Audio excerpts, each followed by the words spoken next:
అండి, నమస్తే. ఈరోజు వీడియోలో మనం రేషన్ బియ్యంతో అది బియ్యం మరపట్టించకుండా కరకరలాడే మురుకులు, అదేనండి జంతికలు ఎలా తయారు చేయాలో నేర్చుకుందాం. చాలా టేస్టీగా ఉంటాయండి. 3 నెలల వరకు చాలా బాగుంటాయి. మరి తప్పకుండా ట్రై చేయండి. ఈ రెసిపీ కోసం నేను 400 గ్రాములు అంటే ఒక గ్లాసుడు రేషన్ బియ్యాన్ని తీసుకున్నాను.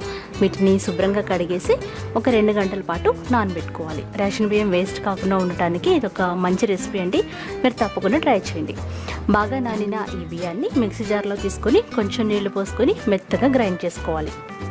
మరి ఎక్కువ నీళ్ళు పోయకూడదండి. చూసారు కదా, ఈ విధంగా మెత్తటి పేస్ట్ వచ్చేలాగా దోసల పిండి మాదిరిగా గ్రైండ్ చేసుకొని గిన్నెలో తీసుకోవాలి. ఇప్పుడు మనం ఎంత బియ్యం అయితే తీసుకున్నామో దాంట్లో 4వ వంతు అంటే పావు కప్పు మినపగుళ్ళని ఇలా డ్రై రోస్ట్ చేసుకోవాలి. డ్రై రోస్ట్ చేసుకొని కొంచెం కలర్ మారిన తర్వాత చల్లారబెట్టుకోవాలి. చల్లారిన ఈ మినపగుళ్ళని మనం గ్రైండ్ చేసుకోవాలి. అంటే పిండిలాగా గ్రైండ్ చేసుకోవాలన్నమాట. దీని బదులు మీరు రెడీమేడ్ మినపపిండి కూడా వాడుకోవచ్చు. ఇలా గ్రైండ్ చేసుకున్న పిండిని మనం రుబ్బి పెట్టుకున్న పప్పులో ఇలా జల్లెడ పట్టుకోవాలి. జల్లెడ పట్టుకొని ఇప్పుడు అందులో మనం జంతికలకి సరిపడా స్పైసెస్ అన్నీ వేసుకోవాలి. ఇప్పుడు ఈ పిండిలో మనం 1 టేబుల్ స్పూన్ వాము, చిటికెడు ఇంగువ, అలాగే 1 టేబుల్ స్పూన్ ఉప్పు వేయాలి. ఉప్పు సరి చూసుకొని వేసుకోండి. అందులో 1 టీ స్పూన్ వంట సోడా, 1 టేబుల్ స్పూన్ కారం వేసుకోవాలి. ఇప్పుడు ఈ మిశ్రమాలన్నీ వేసుకోవాలి. మనం డీప్ ఫ్రైకి కాగబెట్టుకుంటున్న నూనెలో 2 టేబుల్ స్పూన్ల వేడి నూనె కూడా వేయాలి. ఇవన్నీ వేసి బాగా కలుపుకోవాలి. ముందుగా మనం స్పూన్తో కలిపి కొంచెం చల్లగా ఉన్న నీళ్ళని అంటే రూమ్ టెంపరేచర్ వాటర్ పోసుకొని మనం పిండిని ఈ విధంగా జారుగా కలుపుకోవాలి.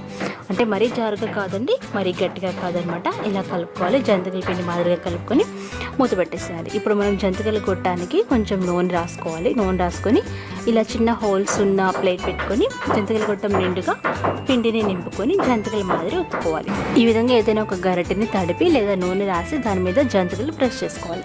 ప్రెస్ చేసుకొని బాగా కాగిన నూనెలో వేసుకొని డీప్ ఫ్రై చేసుకోవాలి.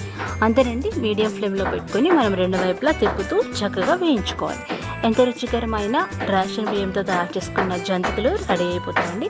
ఇవి 8 డబ్బాలో పెట్టుకుంటే 3 నెలల వరకు తాజాగా ఉంటాయి. మీరు ఈ రెసిపీ తప్పకుండా ట్రై చేయండి. అలాగే మీకు కొత్తగా అనిపించుంటే నాకు కామెంట్ చేసి చెప్పండి. ఈ వీడియో మీకు నచ్చినట్లయితే లైక్, షేర్, కామెంట్ అనేది చేయండి. ఇప్పుడు రేషన్ బియ్యాన్ని వేస్ట్ చేయకుండా అలాగే మరపట్టించే పని లేకుండా ఈ జంతికలు ట్రై చేయండి.